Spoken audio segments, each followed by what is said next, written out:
합니다.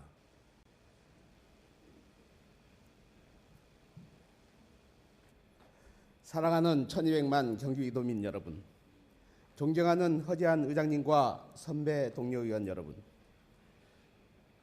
우리 경기도의 발전을 위해 열의를 다하고 계시는 김문수 도시장님과 김상권 교육감님, 그리고 공직자 여러분, 또한 도민의 알 권리 충족을 위해 노고가 많으신 언론인 여러분께 먼저 감사의 인사를 올립니다.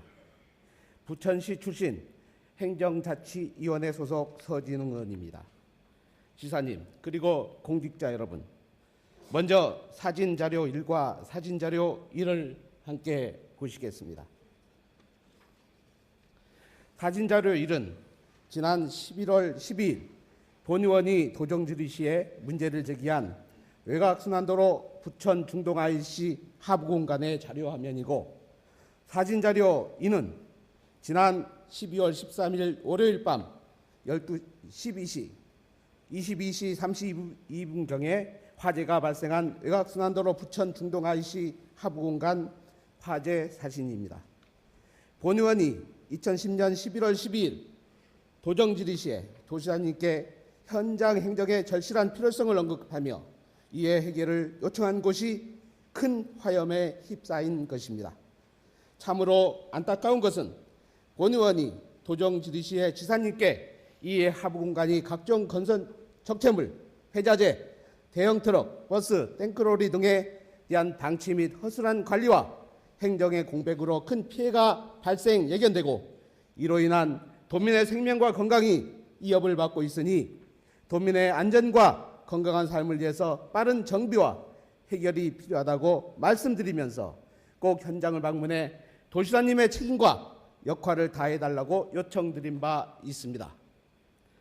도시장님께서는 답변하시길 이곳에 많이 가보았다며 가벼이 생각하셔서 제가 도시장님께 다시 요청드리길, 우리 도민들이 수없이 민원을 제기하고 있고 사고의 위험에 노출되어 있어 안전 문제를 호소하고 있으니 현장 행정의 일환으로 현장 실곡장 회의 등 실질적인 찾아가는 현장 행정을 재차 요청드린 바 있습니다. 김문수 도지사님, 바로 그곳이 결국 큰 화염에 휩싸여 버렸습니다.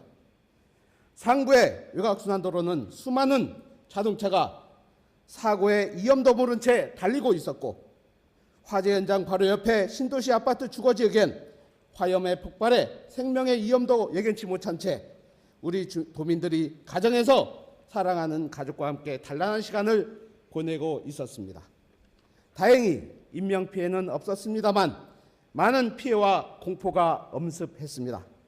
어떤 주민은 연평도에 떨어진 폭탄이 이곳에 떨어진 줄 알고 대피소동을 벌였다고 하는 주민의 공포감이 빠져들었습니다. 사진에서 보듯 피해 상황은 유류차, 탱크로리와 대형 트럭 등 차량 39대의 소실과 컨테이너 8동, 굴착기 1대 등이 소실되었고, 설치 중인 방음벽이 녹아내렸으며 외곽순환도로 고가 구조물이 크게 찢기고 훼손되어 교각 아래 철제 강판이 뒤틀렸고, 교각 상판 부분에도 균열이 발생해 60m 정도 철거하고 4개월여 동안 걸리는 공사를 다시 해야 하는 매우 심각한 상황이 아닐 수 없습니다.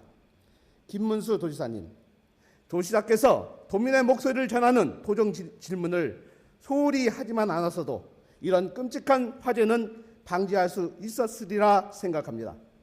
도시장께서 도정지리시 답변에서 이번 화재가 발생한 하부공간을 많이 가보았다고 답변하셨고, 제가 외곽순환도로 인근을 지나가신 것 말고 하부공간 현장에 가신 것을 최근에 들은 적이 없다고 재차 묻자 도시장께서 최근에 가보신 적이 없다고 답변하셨습니다.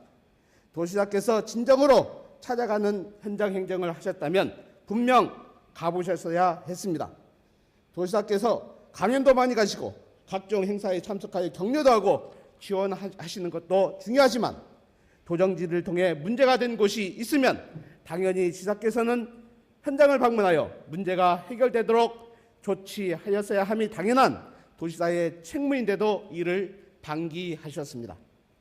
진정한 현장 행정이 절실히 필요한 곳을 찾아 행정력을 발휘하셨다면, 만일 도정지리시 제가 요청드린 대로 현장을 방문해 사전에 조치를 취하셨더라면 이런 사태를 막을 수 있었으리라 하는 생각이 드는 것은 우리 도민과 저만의 생각입니까? 김문수 도지사님께 요구합니다. 첫째, 외곽순환도로 부천 구간, 본선 구간의 안전한 복구에 도지사의 행정적, 정책적 지원과 책무를 다해 주시기 바랍니다. 둘째, 외곽순환도로 부천 구간, 하부 공간 전체 구간의 전면적인 정비를 도로공사와 경찰과 도속기 협의하여 언제까지 완료해 주실 것인지, 그래서 더 이상 불법 점용과 관리 소홀 등으로부터 도민들의 안전을 해치는 사태가 없도록 할 것인지 답변하여 주시기 바랍니다. 셋째, 외곽순환도로 부천 구간 하부 공간을 친환경적 시민 문화 공간으로 만들고 지상의 도로 개설은 부채도로 옆 지하 차도하여 소음 분진 매연으로부터 도민의 삶의 질 개선을 보장하고 이로 인한 4,500여 어린 학생들의 안전한 통학권을 보장하여 주시기 바랍니다.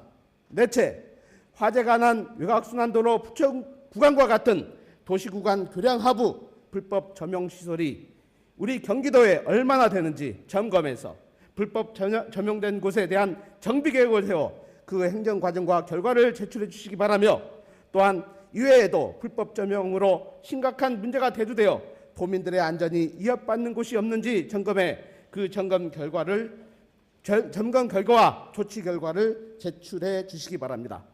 다섯째, 외곽순환도로 부천 구간의 교통량 분산을 위한 대책을 주민의 삶의 질을 파괴하지 않고 친환경적인 중장기 대안을 모색하여 주시기 바랍니다. 교통량 분산의 방책으로 그냥 도로만 연결해서 도민은 죽든 살든 상관없는 그런 방안이 아닌 진정 친환경적인 도민의 삶의 질을 개선시키는 방안으로 도로공사와 협의하여 모색하여 주시기 바랍니다. 여섯째, 지난 2010년 11월 12일 도정지리시 본의원이 질의한 부천 상동 종합병원 건립에 관한 질의 중 추진되어지고 있는 내용을 조속히 제출해 주시기 바랍니다. 김문수 도지사님, 행정이란 사전 예방적 행정이 절실히 필요합니다. 그리고 꼭 사고가 난 후 사고 처리 관리를 하는 행정이 되어서는 안 된다는 것을 명심하여 주시기 바랍니다. 또한 안이한 행정은 큰 사고를 동반함을 결코 잊어서는 안 될 것입니다. 다중민원이 있고 계속적 민원이 있는 곳에 온전하고도 절실한 행정이 우리 도민들에게는 필요하다는 것을 이념해 주시기 바랍니다. 그리고 경기소방공무원 여러분의 헌신과 노고에 감사를 드립니다. 끝까지 경청해 주셔서 감사합니다.